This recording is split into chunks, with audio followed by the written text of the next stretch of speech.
رب اشرح لي صدري ويسر لي أمري واحلل عقدة من لساني يفقه قولي. اللهم علمنا ما ينفعنا وانفعنا بما علمتنا وزدنا علما يا رب العالمين. اللهم إنا نسألك علما نافعا وقلبا خاشعا ولسانا ذاكرا وعملا صالحا متقبلا ورزقا حلالا طيبا مباركا وشفاء من كل داء. اللهم أخرجنا من ظلمات الوهم وأكرمنا بنور الفهم وافتح علينا بمعرفة العلم وسهل أخلاقنا بالحلم. اللهم اجعلنا من الذين يستمعون القول فيتبعون أحسنه. اللهم افتح علينا فتوح العارفين وهب لنا ما وهبته لعبادك الصالحين. أما بعد. Alhamdulillah, puji syukur senantiasa dan selalu kita panjatkan ke hadirat Allah Subhanahu wa taala atas nikmat taufik yang Allah karuniakan kepada kita sehingga dengannya pada malam hari ini bisa untuk melangkahkan kaki guna melaksanakan salat fardu maghrib secara berjamaah. Mudah-mudahan setiap langkah yang kita langkahkan untuk menuju masjid ini menjadi sebab derajat kita ditinggikan oleh Allah Subhanahu wa taala. Mudah-mudahan setiap langkah tersebut menjadi sebab dosa-dosa kita diampuni oleh Allah Subhanahu wa taala. Mudah-mudahan setiap langkah itu juga dicatat sebagai pahala yang besar di sisi Allah yang kelak kita jumpai di buku catatan amal kebaikan kita dan menjadi pemberat timbangan amal kebaikan kita di hari kiamat. Dan mudah-mudahan kita selalu diberi nikmat taufik oleh Allah untuk istiqamah melangkahkan kaki ke rumah-rumah Allah, ke tempat-tempat yang diridai dan dicintai Allah Subhanahu wa taala. Amin ya rabbal alamin.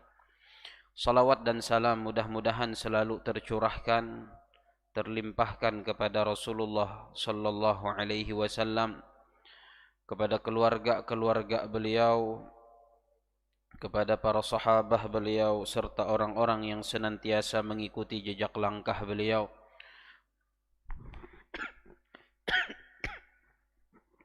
Orang-orang yang istiqamah menjalankan sunnah-sunnah beliau sampai yaumil qiyamah nanti, dan mudah-mudahan kita semua dimasukkan oleh Allah Subhanahu wa taala ke dalam golongan mereka. Amin ya rabbal alamin. Jemaah salat maghrib yang mudah-mudahan dirahmati oleh Allah Subhanahu wa taala, melanjutan bahasan kita tentang dosa besar dari kitab Al-Kabair yang ditulis oleh Al-Imam Al-Hafidh Syamsuddin Abu Abdullah Muhammad bin Ahmad bin Uthman bin Qaymaz Al-Zahabi rahimahullahu ta'ala.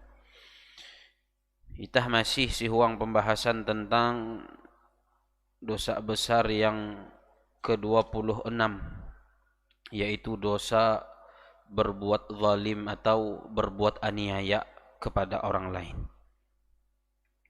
Qala al-musannif rahimahullahu ta'ala wa nafa'ana bihi wa bi'ulumihi fid darain amin.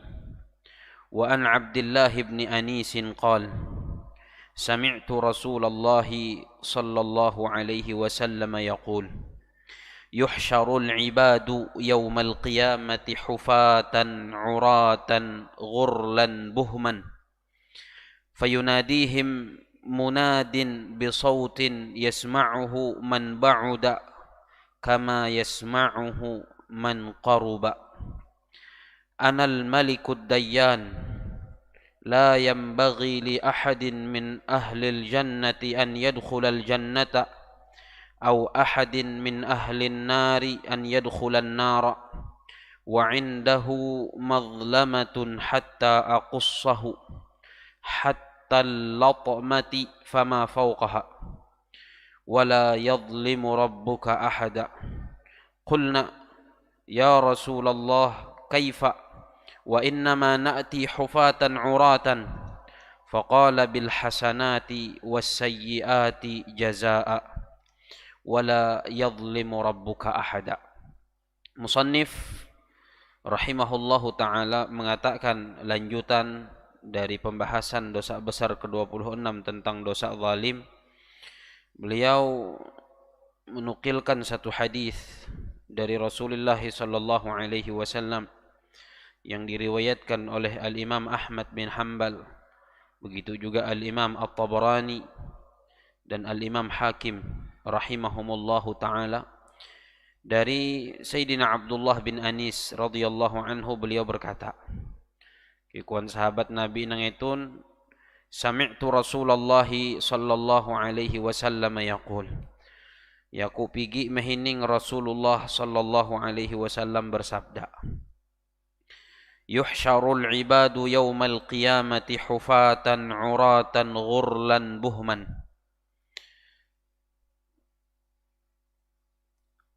Hamba-hamba Allah pada hari kiamat nanti akan digiring, akan dibangkitkan dalam keadaan hufat. Hufat midak besandalen. Jadi ketika dibangkitkan dari kubur mereka, kemudian digiring ke padang mahsyar untuk berkumpul di padang mahsyar, midak adain ije pun dari itah nang mahapak sandal. Jadi dibangkitkan dalam keadaan tidak bersendal. Uratan, dalam keadaan tidak berpakaian, telanjang. Jadi miintan satua lalu-lalu. Dibangkitkan dalam keadaan tidak memakai sendal, dibangkitkan dalam keadaan tidak berpakaian. Ghurlan, dalam keadaan tidak dikhitan. Jadi ilulian hi Allah subhanahu wa ta'ala hindai. Ketika terjadi hari kiamat kareh, dibangkitkan dari kubur-kubur masing-masing, digiring ke padang mahsyar nang asala waktu si dunia besunat, tapi kareh lengkap ilulian hi Allah subhanahu wa ta'ala sendiri ya. Nang pigi ini hau dari anggota tubuh itah tun ketika itah belum huang dunia haluli hindai lengkap, termasuk nang inyunat itah haluli ilulian hi Allah subhanahu wa ta'ala. Buhman, dalam keadaan tidak membawa apapun dari harta benda dunia. Jadi mida adain harta benda dunia nang iimbit, makanya sendal humbui besandalen, kemudian pakaian mida berpakaianin. Fayunadihim munadin, lalu ada seseorang yang berseru, ada suara nang berseru, bisautin yasma'uhu man ba'uda, dengan suara yang didengar oleh orang yang jauh, kama yasma'uhu man qaruba, sebagaimana didengar oleh orang-orang yang dekat. Jadi nang tejau posisi ya, nang tokep posisi ya ketika si padang mahsyar teh seberataan mehining suara nang berseru. Seberataan mehining dengan nada nang sama. Tidak ada beda ya antara nang tejau dengan nang tokep. Pehining sama sendiri ya. Jelas bebanaran. Ya en kikuan suara nang berseru teh. Kikuaya anal malikud dayyan. Aku adalah raja yang akan memutuskan segala perkara, yang akan menghakimi segala urusan di hari kiamat kareh. Berarti Allah Subhanahu wa taala berseru. Yang mana seruan Allah ini setelah berkumpul semua hamba-hamba Allah Subhanahu wa taala, dan seruan ini akan didengar oleh semuanya. Hakikatan Allah, anal malik, aku adalah raja, ad-dayyan, yang memutuskan segala perkara. Jadi apapun perkara yang akan terjadi di hari kiamat kareh, semuanya itu tergantung keputusan Allah Subhanahu wa taala. Nah, di antara keputusan Allah Subhanahu wa taala, hakikatan Allah, la yambaghi li ahadin min ahlil jannati an yadkhulal jannah. Tidak ada seorang pun dari orang yang berhak masuk surga boleh masuk surga. Jadi nang ditakdirkan menjadi ahli surga ikuan Allah hindai kawaen tame surga. Wala yambaghi li ahadin min ahli nar an yadkhulan nar, dan begitu juga tidak boleh seorang ahli neraka untuk masuk neraka. Wa indahu madlamatun hatta aqussah, dan di sisinya ada kezaliman sampai aku membalasnya, kata Allah Subhanahu wa taala. Jadi nang ditakdirkan tame surga hindai kawain tame surga, nang inakdiran he Allah tame neraka hindai kawain tame neraka, sampai benar-benar urusan kezaliman antara hamba-hamba Allah tun selesai dan tuntas si akhirat kereh. Jadi seberataan inahan he Allah Subhanahu wa taala helo, seberataan inyidang he Allah Subhanahu wa taala helo. Allah akan memberikan keadilan kepada hamba-hambanya seadil-adilnya. Orang yang pernah berbuat zalim kepada orang lain, maka akan ditahan oleh Allah, tidak bisa untuk meneruskan perjalanannya si akhirat kareh sampai kezaliman tuntas. Entah ia ahli surga atau ahli neraka, hindai kawa tami surgaen, hindai kawa tami nerakaen, sebelum kezaliman tun benar-benar clear, sebelum kezaliman tun benar-benar tuntas dan lepah. Hatta latmati fama fawqaha, sampai sebuah tamparan gikuan Allah Subhanahu wa taala, apalagi nang si hunju ya. Tamparan pergi menampar loh sekali, maka itu nada hitung-hitungnya. Pergi menempeleng loh sekali, itu nada balas saya kareh gikuan Allah Subhanahu wa taala. Apalagi nang si hunju ya. Pergi menumpahan darah ulu, menihawan nyawan ulu, pergi menduan hartan ulu, merampas hartan ulu, menduan hak uluh lain. Tidak bisa masuk surga orang yang ditakdirkan masuk surga, dan tidak bisa masuk neraka orang yang ditakdirkan menjadi ahli neraka sampai kezalimannya tuntas. Sekecil aen pun akan ada hitung-hitungnya. Wala yadhlimu rabbuka ahada, dan Rabbmu Tuhanmu tidak pernah menzalimi seorang pun. Jadi ini bentuk keadilan Allah Subhanahu wa taala.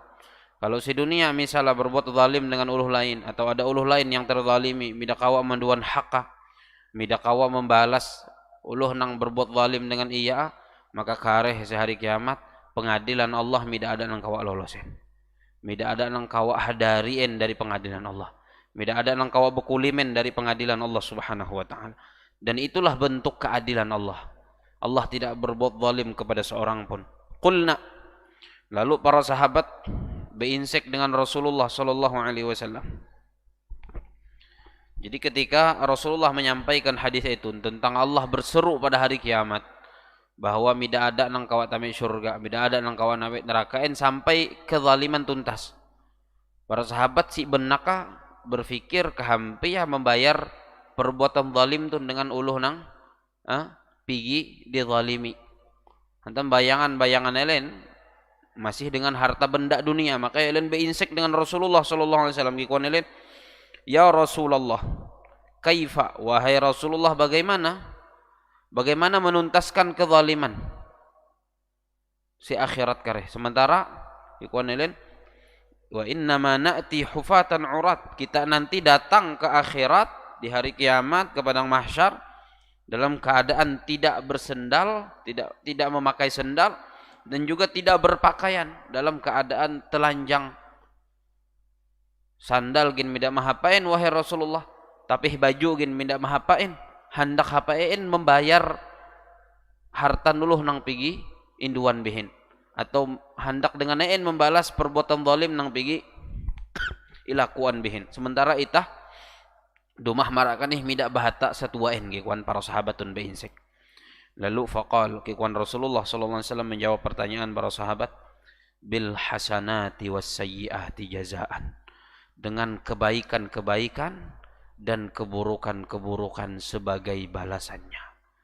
Jadi itu mah hindai akan apa membayar kebaikan, akan apa membayar dosa dan keburukan.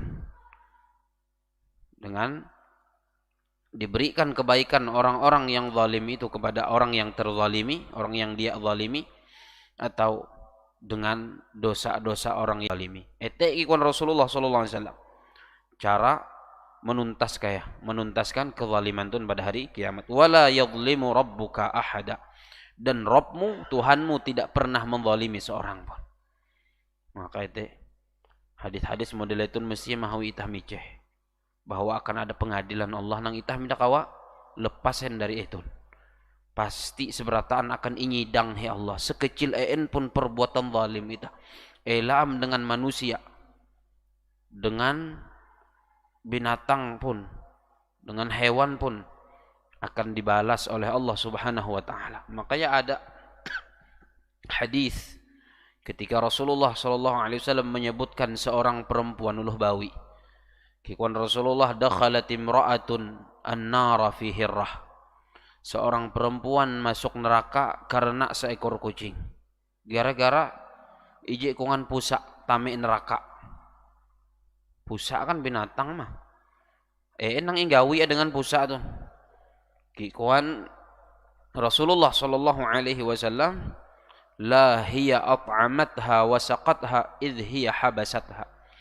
Dia tidak memberinya makan dan minum ketika dia mengurung kucing itu. Ngurung apa pusak. Mida nenga aku manen, nda denga banyu. Wala hiya tarakatha ta'kulu min hasyashil ardi. Dan dia pun juga tidak membiarkan kucing itu di luar makan dari apa yang ada di tanah, serangga-serangga nang ada si luar si petak ikon Nabi. Ngurung mida neng aku manen, jakaya mida sanggup meneng aku man ikon Nabi ilapasan. Tau bi pusat teh menggau makanannya surang si luar kan ni. Eteh mbuyen. Ngurung tapi mida neng aku manen.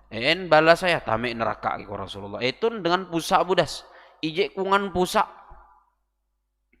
Apalagi kalau manusia, apalagi kalau hamba Allah, apalagi kalau mida ije duit kunganen. Ije kampung misalnya, ije kabupaten, ije provinsi, apalagi kalau ije ke negaraan. Itu dosa yang tidak memudah, balas saya berat. Maka akan diselesaikan di hari kiamat. Kalau ternyata orang yang dizalimi itu tidak bisa menuntaskan dan mengambil haknya atau membalasnya di dalam dunia ini, ada pengadilan Allah. Wa jaa'a 'anil nabiy sallallahu alaihi wasallam annahu qala, dan telah diriwayatkan dari Nabi sallallahu alaihi wasallam bahwasanya beliau bersabda, man daraba sautan zulman uqtussa minhu yaumal qiyamah.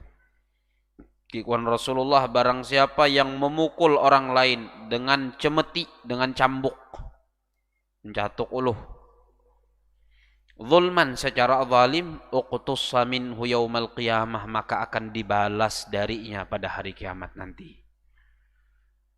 Mencatuk uluh hati-hati, atau mengepehe uluh, ada hitungannya cak, ada balas saya. Wa mimma dzukira anna Kisra ittakhadha mu'addiban liwaladihi yu'allimuhu wa yu'addibuhu hatta idza balagha alwaladu alghayata fil fadli wal adab istahdarahu almu'addibu yawman wa darabahu darban shadidan min ghairi jurmin wala sabab fahaqada alwaladu 'ala almu'allimi ila an kabura wa mata abuhu fatawalla al-mulka ba'dahu fastahdara al-mu'allima wa qala lahu ma hamalaka ala an darabtani fi yawmi kadha wa kadha darban waji'an min ghairi jurmin wala sabab faqala al-mu'allim i'lam ayyuha al-malik annaka lamma balagta al-ghayata fil fadli wal adab alimta annaka tanalu al-mulka ba'da abik فأردت أن أذيقك ألم الضرب وألم الظلم حتى لا تظلم أحدا فقال جزاك الله خيرا ثم أمر له بجائزة وصرفه. diriwayatkan dan disebutkan bahwasanya ada seorang raja yang mencarikan untuk putranya seorang guru. Jadi ada raja menggaukan guru akan anakah, supaya guru tun melajar anakah, mendidik anakah. Hatta idza balagal waladul ghayata fil fadli wal adabi istahdarahu al muaddibu yawman wa darabahu darban shadidan min ghairi jurmin wala sabab. Hingga setelah si anak raja ini belajar kepada seorang guru tersebut, sampailah pada puncaknya. Jadi yang belajar dengan guru teh nah indidik amhi guru teh bujur-bujur hingga ia menjadi uluh nang hebatam anak raja tuh. Lalu pada suatu hari si guru tadi yang mendidik anak raja tadi memanggil si anak raja itu, kemudian incatuk ka behimat. Mida ada kesalahan, anak raja tuh, dan mida ada sebab neneinin incatuk ka hi guru tuh behimat. Lalu si anak raja tuh dendam dengan guru ya, wang ate ya kareh bila aku jadi raja imbalas kuno itu. Hantam mahumban ya aku mida ada sebab, mida ada salahin.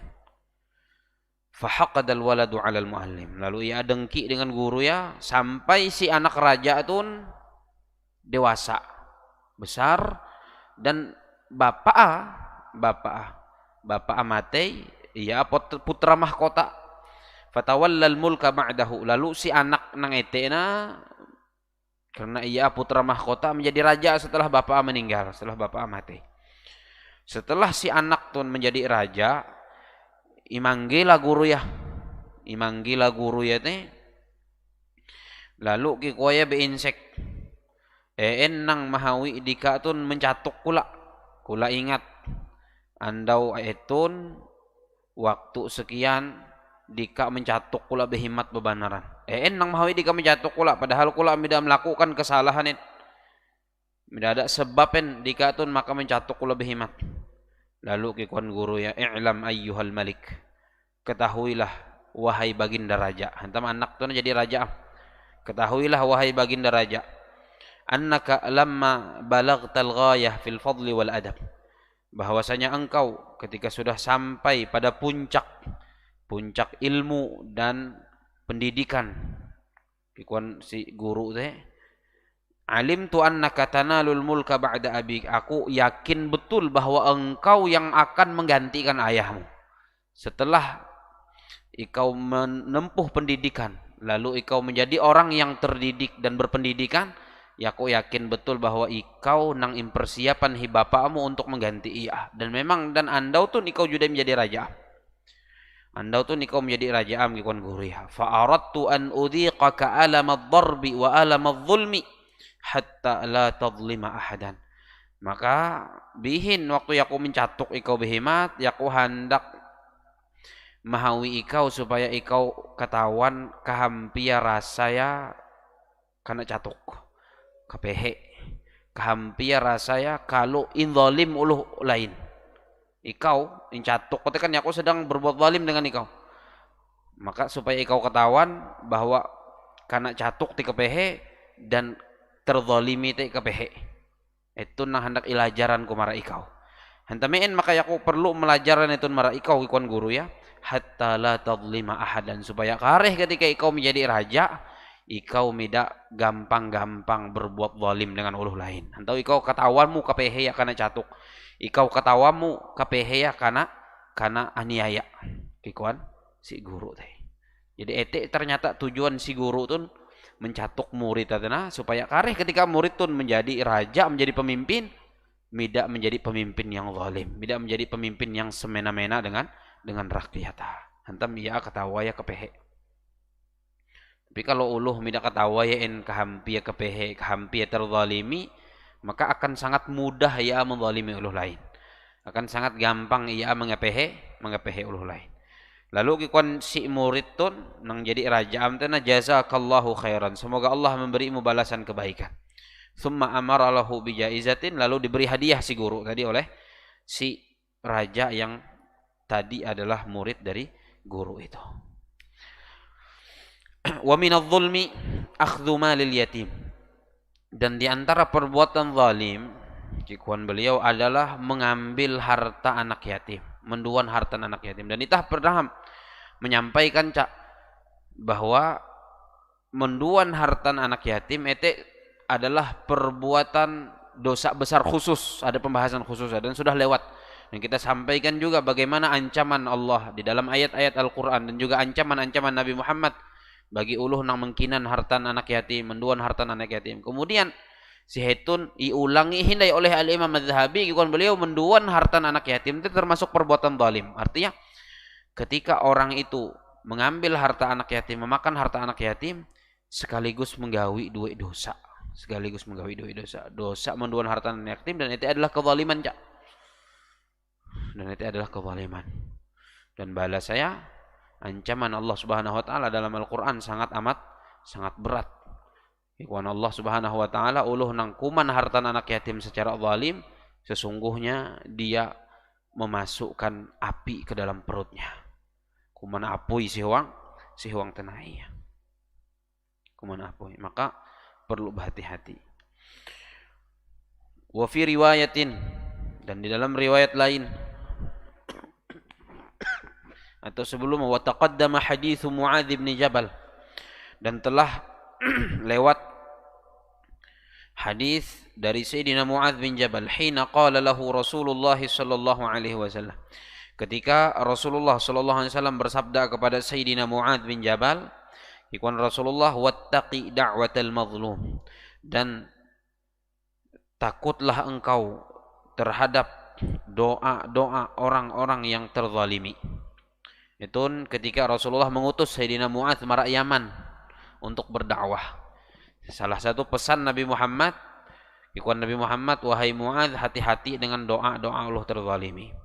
Dan tamein, fa innahu laisa bainaha wa bainallahi hijab. Karena doa orang yang terzalimi itu tidak ada yang menghijabnya dari Allah Subhanahu wa taala. Artinya Allah lakas mengabulkan doa orang yang terzalimi. Dan ketika Nabi alaihi salatu wasalam menyuhuk Sayyidina Muadz hati-hati dengan doa-doa uluh yang terzalimi, maksud Nabi adalah menghana Sayyidina Muadz supaya tidak berbuat zalim. Hantamin, hati-hati kalau berbuat zalim ikon Nabi, hantam doa uluh nang terzalimi itu lakas kabul, maka perlu hati-hati. Wa fi riwayah, dalam riwayat yang lain, inna du'a al-mazlumi yurfa'u fawqal ghamam. Si huang hadis nang lain, riwayat nang lain, kikuan Rasulullah, sesungguhnya doa orang yang terzalimi itu diangkat di atas awan. Wa yaqulu Rabbu tabaraka wa ta'ala, dan Allah tabaraka wa ta'ala berfirman, kikuan Allah, wa izzati wa jalali, demi kemuliaanku dan keagunganku, la ansurannaka walau ba'da hin, sungguh aku akan menolong engkau walaupun setelah beberapa waktu atau setelah beberapa lama. Jadi pasti pertolongan Allah untuk orang yang teraniaya itu pasti. Kalau tidak di dunia ditolong oleh Allah, Allah balas orang yang menzaliminya, maka nanti di akhirat, kareh si akhirat. Maka ya ada juga beberapa kisah yang nyebutan oleh Al-Imam Az-Zahabi, di antara ya kikuan beliau, waqila, diceritakan dan diriwayatkan, lamma hubisa Khalid bin Barmak wa waladuhu, manakala seseorang yang bernama Khalid bin Barmak dan anaknya. Khalid bin Barmak tun adalah seorang menteri beberapa khalifah si dinasti Bani Abbasiyah. Jadi ada khilafah dinasti Bani Abbasiyah. Ada beberapa khalifah ketika itu, beberapa raja. Nah, di antara menteri beberapa raja itu ada seseorang yang bernama Khalid bin Barmak. Jadi menteri ya. Jadi perdana menteri ya. Nah, hingga pada akhirnya Khalid bin Barmak tuh dengan anaknya dikurung di inamean luh mara penjara. Lalu kikuan anaknya bepander mara bapak Khalid bin Barmak tuh ketika si uang penjara karena kurung, ya abati, wahai ayahku, ba'dal izzi sirna fil qaidi wal habsi, setelah kemuliaan, maksudnya setelah sebelumnya kita mendapatkan kemuliaan yang luar biasa, bapak menjadi menteri, belum sehuang istana, Tapi andau tuh ngikuan anak itah duit si uang penjara. Padahal itah duit itu sebelum mendapatkan kemuliaan yang luar biasa ketika dika masih menjadi menteri. Alangkah cepat waktu itu ngikuan anak Khalid bin Barmaktun merubah keadaan itah.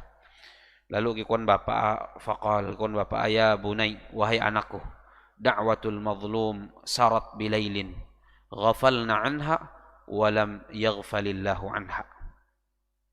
Wahai anakku, doa-doa orang yang terzalimi itu berjalan di malam hari.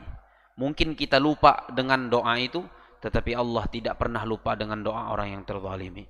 Maksud Khalid bin Barmak apa? Bahwa hari ini kita berada di dalam penjara, dikurung seperti ini, bisa jadi karena doa-doa orang yang terzalimi yang dulu pernah kita zalimi ketika kita menjabat sebagai seorang menteri.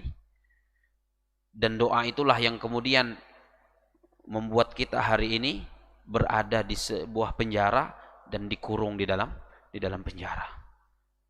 Nah, ini menunjukkan bahwa doa orang yang terzalimi itu tadi benar-benar dekat sekali dengan Allah dan cepat Allah Subhanahu wa taala mengabulkan doa-doa tersebut. Wa kana Yazid bin Hakim yaqul, dan adalah Yazid bin Hakim mengatakan, Yazid bin Hakim, ma hibtu ahadan qattu haibati rajulan zalamtuhu.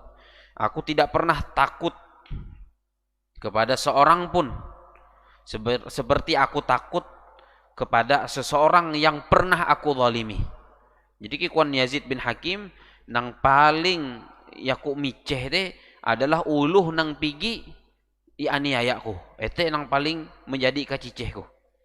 Hantamein wa ana a'lamu annahu la nasira lahu illallah. Karena aku tahu dan aku faham betul bahwa tidak ada yang bisa menolong orang yang terzalimi itu kecuali Allah. Allah kikuan Yazid bin Hakim nang pasti akan menolong. Yaqulu li hasbiyallah baini wa bainak. Orang yang terzalimi itu mengatakan kepada aku, hasbiyallah, cukuplah Allah antara aku dan antara engkau. Cukuplah Allah antara kita berdua. Maka yang paling menjadi kacicehku, yang paling aku takuti adalah orang yang pernah aku zalimi. Berbuah kareh tadi imbalas ya Allah Subhanahu wa ta'ala kikuan beliau. Wa min a'zamiz zulmi faslun. Pasal kikuan al-Imam Az-Zahabi, wa min a'zamiz zulmi. Beliau masih kaitannya dengan pembahasan dosa besar zalim itu. Beliau memberikan contoh lain dari perbuatan zalim yang perlu untuk dihindari. Kemudian beliau di antara kezaliman yang paling datuh, di antara perbuatan aniaya yang paling besar, al-mumatalatu bihaqqin alaihi ma'a qudratihi 'alal wafa, yaitu menunda pembayaran hutang padahal mampu untuk membayarnya. Ada meina duit, cuman menunggu uluh nang mainjaman teh menagih ke arean teh model itu. Menunggu uluh menagih. Mida ini inisiatif minaam duit akan apa membayar langsung membayar. Maka itu adalah perbuatan zalim dan dikatakan oleh beliau termasuk perbuatan zalim yang paling datuh dosa ya, yang paling besar di sisi Allah Subhanahu wa taala. Menunda bayar hutang padahal ada duit akan apa bayar hutang. Mampu uluh teh membayar hutang. Entah menunggu menagih. Uluh tuh menengah utang teh tidak nyaman cah menagih sebujur. Bahkan kadang-kadang teh ada nang inagih sarek. Ada nang inagih sarek. Tapi bila bau utang, pena dumah dengan bau memberi maras. Bila ingguang lu humaya menagih hutang, sarik-sarik dengan uluh nang mahutangi. Kasihan cuma uluh nang menengahan utang teh sebujurah. Dumah menagih hutang ge ya. Hantamein maka hanyar bi menagih. Pas jadi midam duitah hanyar bi menagih ge ya. Harusnya nang bau utang tuh hantamein maka nunggu uluh menagih hanyar surang teh terpikir bayar utang. Harus ada duit akan apa bayar utang imbayar amela sampai menunggu uluh menagih, nggak sampai menunggu uluh menagih. Itu perbuatan zalim yang paling besar, yang paling datuh. Lima thabata fi sahihain, Anna Rasulullah sallallahu alaihi wasallam qala, karena ada hadis yang valid di dalam kitab Sahih Bukhari dan Muslim bahwasanya Rasulullah sallallahu alaihi wasallam pernah bersabda tentang itun. Kikuan Rasulullah, mutlul ghaniyyi zulmun, menunda membayar hutang oleh orang yang mampu untuk bayar hutang. Ada am setua akan apa membayar, kemudian ditunda oleh kikuan Rasulullah sallallahu alaihi wasallam oleh orang itu, maka itu adalah perbuatan zalim. Perbuatan zalim. Jadi kalau mina utang ada am akan apa membayar, ala kasih bayar. Elak menunggu jatuh tempo helo. Elak menunggu empun utang di rumah menagih helo. Lakalakas ilunasan, lakalakas imbayar. Apalagi utang tun berat kalau sampai intan matei. Utang tun bebehat bebanaran. Si zaman Rasulullah sallallahu alaihi wasallam, di antara dosa uluh nang menyebabkan Nabi alaihi salatu wasallam midah handakin menyembahyangan uluh tabila ia matei dosan uluh nang midah kawa bayar utang tuh, atau menunda bayar utang tuh. Matei maintan utang. Makanya pernah terjadi di zaman Rasulullah sallallahu alaihi wasallam ketika ada salah satu sahabat insek Nabi, ikon Nabi ada maina utang bayi atun. Ikon lain para sahabat ada wahai Rasulullah. Lalu ikon Rasulullah ketuh menyembahyangan iya yakuh humbi menyembahyangain. Yakuh humbi menyembahyangain ikon Rasulullah hantamin hantam maintan utang matei. Jadi nunggu ada nang menjami ya hello utang iya atun hanya yakuh hakun menyembahyang ikon Nabi. Dalam kesempatan lain ketika sedang melakukan peperangan, ada salah satu sahabat nang beinsek dengan Rasulullah sallallahu alaihi wasallam, ikon sahabat teh, wahai Rasulullah, apabila kula meninggal si peperangan tun mati syahid, kira-kira wahai Rasulullah balasan akan kula teh ganjaran nang akan inerima kula kareh. Ikon Rasulullah, al jannah, surga. Surga ikon Rasulullah, kalau ikau bujur-bujur berperang di jalan Allah, membela agama Allah karena Allah, maka mida ada nang lebih patuten, mida ada nang lebih pantasen nang akan menjadi balasan akan mukareh kecuali surga. Iulang hindai oleh sahabat tun, surga wahai Rasulullah, surga ikut Rasulullah. Beberapa kali ia kehimungan imbahete ikut Nabi alaihi salatu wasalam, illa an yakuna alaika dainun au kama qala, kecuali kalau ikau maintan utang.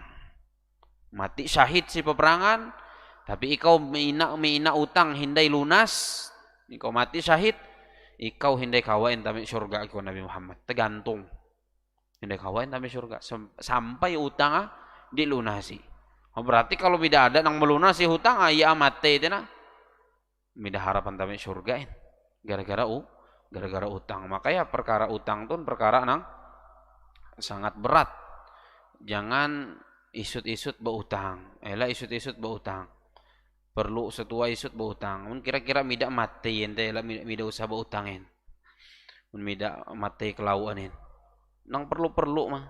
Nang sangat butuh bebanaran. Itu ente isut-isut berutang. Lagi berutang nang riba, mida harapanin. Utang riba ini.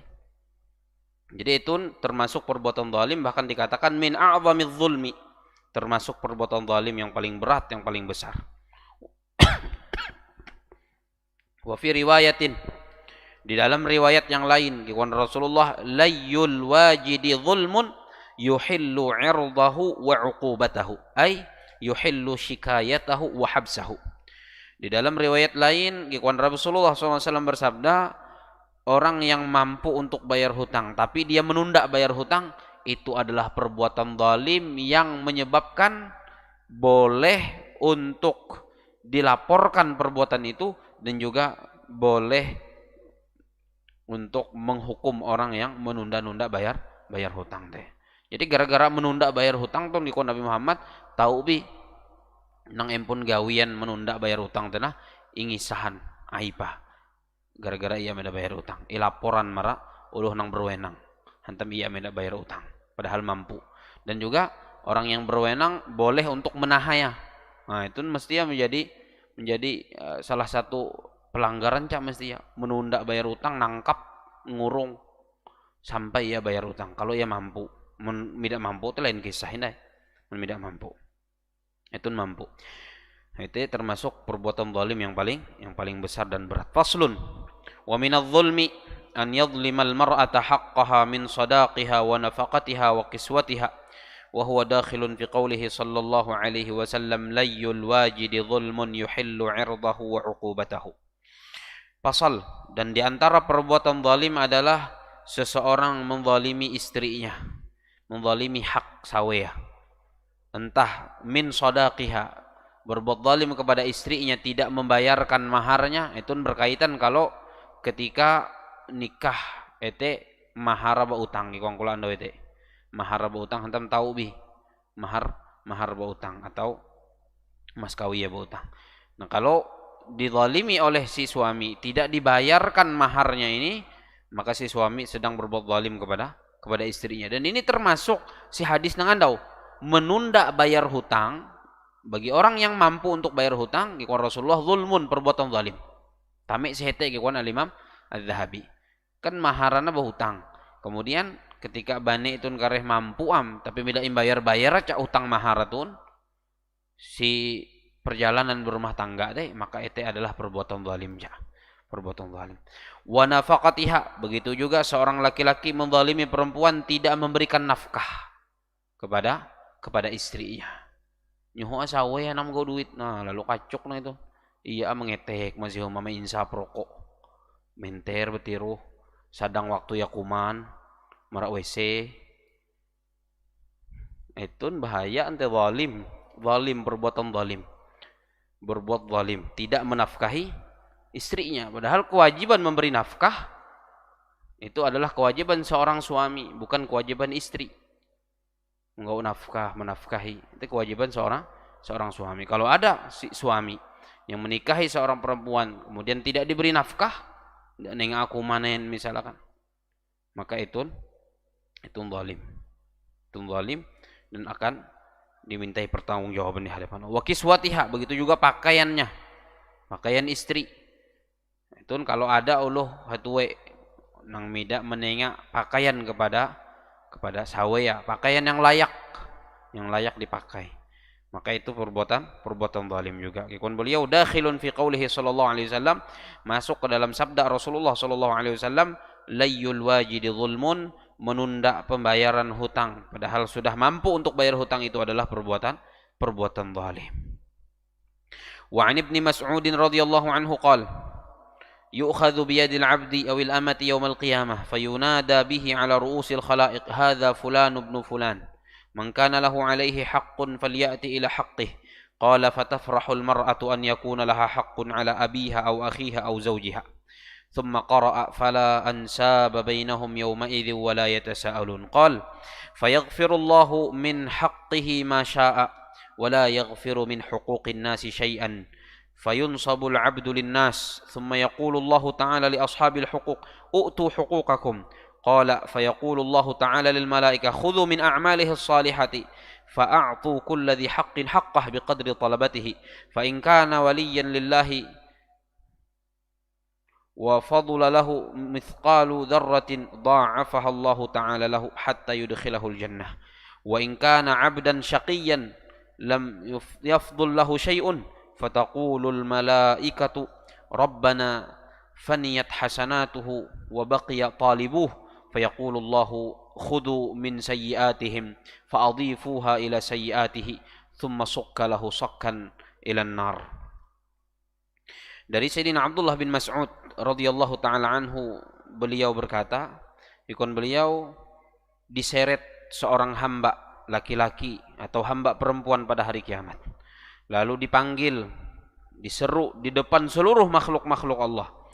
Suara teh berseru, hadza fulan ibnu fulan. Etun adalah si fulan bin fulan. Nyebutan uluh araya aran bapa bentuk uluh hare. Bentuk uluh hare. Diumumkan. Nah, itu cara menduan hak tanah. Kalau pergi berbuat zalim dengan uluh lain, umuman uluh bentuk uluh are, kekuan suara teh man kana lahu alaihi haq. Aweh nang maina hak si uluh etun. Aweh nang uluh etun pergi berbuat zalim dengan iya abihin, pergi menganiaya iya abihin, entah pergi menduan harta ya, entah pergi mengepehe iya, entah pergi merusak kehormatan ya, maka kekuan suara ti faliyati ila haqqih, silahkan menduan hakka dengan uluh itu. Setiap kungan model itu inyeret mara bentuk luhare, kemudian i umuman bentuk luhare. Itu ni kuan uluh si fulan bin fulan. Aweh nang maina hak si iya, silahkan induan. Silahkan kumpul duan hakah. Ya Allah, amun are uluh nang kumpul duan hak itah, lepah pahala belihi dosa. Itulah nang kepehe, makanya perlu hati-hati. Perlu hati-hati berbuah, berusaha, beramal sih uang dunia tun. Ternyata ketika terjadi hari kiamat, usaha nitah beramal, pahalaya ilimpahan hi Allah akan uluh nang pigi itah zalimi. Mudah-mudahan dihindarkan oleh Allah dari perbuatan zalim. Kalaupun pernah menzalimi, mudah-mudahan Allah beri kita taufik dan hidayah untuk menyelesaikan perbuatan zalim yang pernah kita lakukan di dunia ini sebelum ajal kita tiba dan sebelum ruh berpisah dari jasad kita. Amin ya rabbal alamin. Subhanakallahumma bihamdika asyhadu an la ilaha illa anta astaghfiruka wa atubu ilaik. Sallallahu wasallam ala nabiyyina Muhammadin wa ala alihi washabihi ajma'in. Wassalamu alaikum warahmatullahi wabarakatuh.